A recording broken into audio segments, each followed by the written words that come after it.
Steno Maharashtra आमच्या या YouTube चॅनलमध्ये सर्वांचे स्वागत आहे. ज्या जाहिरातीची आपण इतके दिवस वाट पाहत होतो ती फायनली आली आहे. इंग्रजी आणि मराठी असे एकूण 253 जागा आहेत. व्हिडिओ सर्वांनी सुरुवातीपासून शेवटपर्यंत काळजीपूर्वक ऐका. अर्धवट ऐकून कमेंट करू नका. बऱ्याच वेळा असं होतं की आम्ही तुम्हाला हवी असलेली माहिती शेवटी सांगितली गेलेली असते. त्यामुळे व्हिडिओ शेवटपर्यंत ऐका आणि काही प्रश्न असतील तर कमेंट्स करा. आम्ही त्याचे उत्तर नक्कीच पुढच्या व्हिडिओमध्ये देऊ. ह्यानंतर आमचा फॉर्म कसा भरायचा ह्यावर व्हिडिओ येणार आहे.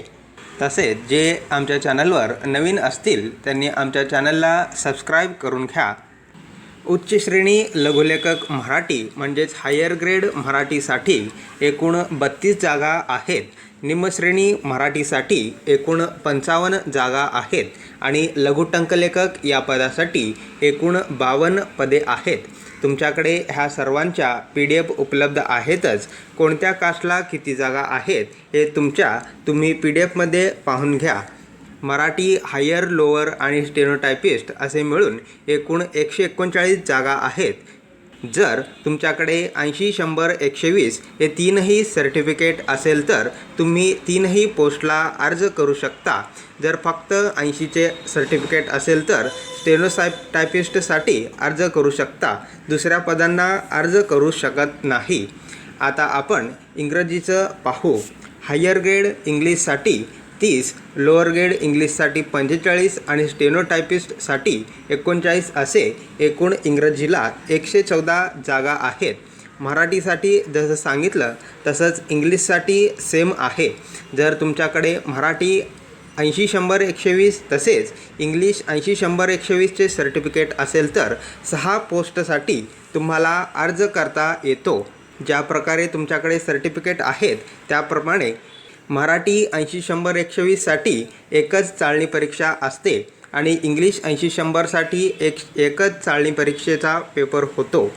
लोअरला वेगळं, हायरला वेगळं, स्टेनोटायपिस्टला वेगळं असं काही नाही. आणि सर्वात महत्त्वाचं म्हणजे इंग्रजी स्टेनोग्राफरचा पेपर हा पूर्णपणे इंग्रजी आणि मराठी स्टेनोग्राफरचा पेपर हा पूर्णपणे मराठीत होतो. आणि सर्वात महत्त्वाचं ह्या पेपरला निगेटिव्ह सिस्टीम असते हे लक्षात घ्या. इंग्लिश आणि मराठी हे दोन्ही पेपरचा टायमिंग हा वेगवेगळा असतो. त्यामुळे तुम्हाला हे दोन्ही पेपर देता येतील. काही जणांकडे 120चा सर्टिफिकेट असतो आणि 100चा नसतो. अशा वेळेस तो विद्यार्थी फक्त 120चा फॉर्म भरू शकतो. 100चा फॉर्म त्याला भरता येणार नाही. असे समजा की तुमच्याकडे जे सर्टिफिकेट आहे तेच सर्टिफिकेटवरून तुम्ही तो पदाचा अर्ज करू शकतो. अजून काही जणांना सिलेबसच माहीत नाही आहे. अजून काही विद्यार्थी त्यातच अडकले आहेत. सिलेबस हे आम्ही आधीच 2018च्या भरतीला काय होता हे टेलिग्राम चॅनलला सेंड केलं होतं. तरीसुद्धा आता पुन्हा एकदा सांगतो, ऐकून घ्या. मराठीच्या 3ही पोस्टसाठी एकच सिलेबस आहे आणि त्यात फक्त 2च विषय आहेत. चाळणी परीक्षा ही 100 मार्कांची असते. त्यात मराठी 50 मार्क आणि बुद्धिमापन चाचणी 50 मार्क आहेत. आता उच्च श्रेणी लघुलेखक, निम्न श्रेणी लघुलेखक, लघु टंकलेखक मराठी यासाठी कोणते विषय आहेत ते पाहून घ्या. मराठी आणि बुद्धिमापन चाचणी आणि ह्या पेपरचा दर्जा माध्यमिक शालांत परीक्षा एवढं असतं आणि पेपर हा मराठीतच असतो. प्रश्नसंख्या ही 100 असते आणि गुणही 100 असतात आणि कालावधी 1 तास ह्या प्रकारे असतो. ह्यामध्ये घटक आणि उपघटक कोणते आहेत ते पाहून घ्या. मराठीसाठी सर्वसामान्य शब्दसंग्रह, वाक्यरचना, व्याकरण, म्हणी व वाक्यप्रचार यांचा अर्थ, वाक्यात उपयोग तसेच उतार्यावरील प्रश्नांची उत्तरे. आणि बुद्धिमापन चाचणीमध्ये उमेदवार किती लवकर व अचूकपणे विचार करू शकतो याचा अंदाज घेण्याच्या दृष्टीने सदर प्रश्न विचारण्यात येतील. हे झालं मराठीचा सिलेबस.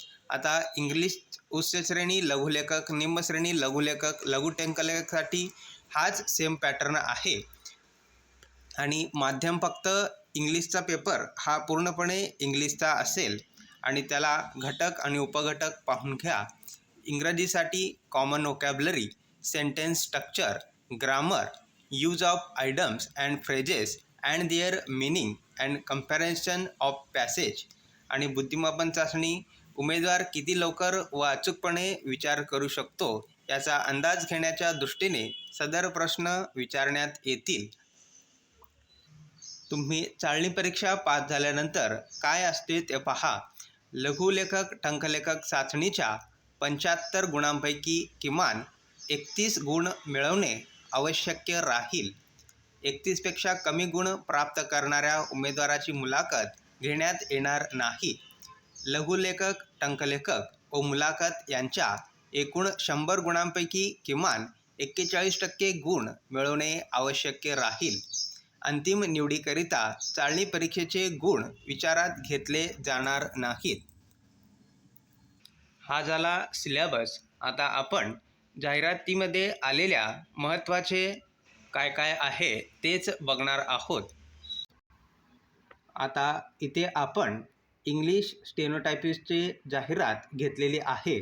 त्याची वेतन श्रेणी 25,500 ते 81,100 हे आहे आणि त्यासाठी पात्रता भारतीय नागरिकत्व आणि वयोमर्यादा हे ओपनसाठी 18 ते 38 आहे आणि मागासवर्गीयांसाठी 43 आणि दिव्यांग उमेदवारासाठी 45 आहे.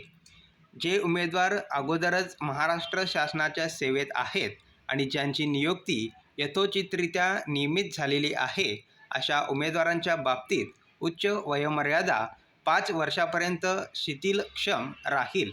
महाराष्ट्र शासनाच्या सेवेतील कर्मचारी, मागासवर्गीय उमेदवार, दिव्यांग आणि खेळाडू यांना असलेली वयोमर्यादेतील शिथिलतेची सवलत यापैकी कोणतेही अधिकतम असलेली एकच सवलत देय राहील.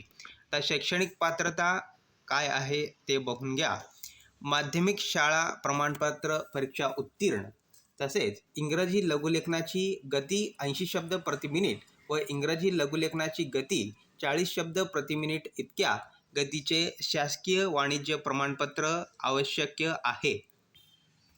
या ठिकाणी आम्ही इंग्लिश स्टेनोटायपिस्टची जाहिरात घेतल्यामुळे 80 शब्द प्रति मिनिट आणि इंग्लिश टायपिंग 40 ही पात्रता आहे.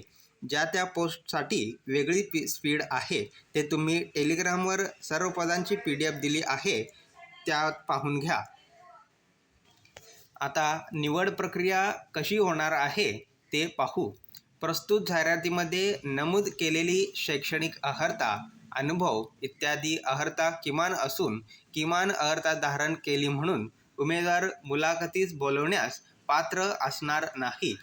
जाहिरातीस अनुसरून प्राप्त अर्जाची संख्या आयोगाच्या कार्यनियमावलीतील तरतुदीनुसार वाजवी प्रमाणापेक्षा जास्त असेल आणि अर्ज सादर केलेल्या सर्व उमेदवारांच्या मुलाखती घेणे सोयीस्कर नसल्यास मुलाखतीसाठी उमेदवारांची संख्या मर्यादित करण्याच्या दृष्टीने जाहिरातीमध्ये नमूद शैक्षणिक अर्हता आणि अथवा अनुभव यापेक्षा अधिक शैक्षणिक अर्हता, अनुभव किंवा योग्य निकष यांच्या आधारे अथवा चाळणी परीक्षेद्वारे मुलाखतीस प्राप्त उमेदवाराची संख्या मर्यादित करण्यात येईल.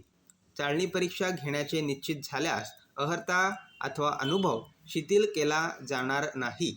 चाळणी परीक्षेचा अभ्यासक्रम, परीक्षेचे माध्यम व इतर बाबी आयोगाच्या संकेतस्थळावर प्रसिद्ध करण्यात आला आहे. चाळणी परीक्षेत अर्हता प्राप्त ठरलेल्या उमेदवारांची संगणक प्रणालीवर आधारित लघुलेखन टंकलेखनाची परीक्षा घेण्यात येईल. म्हणजे डिक्टेशन झाल्यानंतर तो टायपिंग करायचा आहे. हाताने आपल्याला त्या ठिकाणी लॉंगहँड करायचे नाही. अंतिम निवडीकरिता चाळणी परीक्षेचे गुण विचारात घेतले जाणार नाहीत. लघुलेखन, टंकलेखन व मुलाखत यांच्या एकूण गुणांपैकी किमान 41% व त्यापेक्षा जास्त गुण मिळवणाऱ्या उमेदवारांचाच शिफारसीसाठी विचार केला जाईल. सेवा भरतीची संपूर्ण निवड प्रक्रिया उच्च श्रेणी लघुलेखक सेवा नियम 1997 तसेच शुद्धीपत्रक अधिसूचना 2008 अथवा तदनंतर शासनाकडून वेळोवेळी करण्यात येणाऱ्या सुधारणा तसेच आयोगाकडून वेळोवेळी सुधारण्यात येणाऱ्या कार्यनियमावलीतील तरतुदीनुसार राबवण्यात येईल. आता अर्ज कसं करायचं ते पाहून घ्या. आयोगाच्या ऑनलाईन अर्ज प्रणालीवर यापूर्वी विहित पद्धतीने नोंदणी केली असल्यास नोंदणी करून खाते प्रोफाईल तयार करणे, खाते तयार केलेले असल्यास व ते अद्ययावत करण्याची आवश्यकता असल्यास अद्ययावत करणे, म्हणजे अजून काही पात्रता तुम्हाला जोडायची असेल तर ते जोडून घ्या. विहित कालावधीत तसेच विहित पद्धतीने आवश्यक कागदपत्रे अपलोड करून अर्ज सादर करायचा आहे. परीक्षा शुल्काचा भरणा विहित पद्धतीने करणे. आता कोणकोणती प्रमाणपत्रे कागदपत्रे अपलोड करायचं आहे ते पाहून घ्या.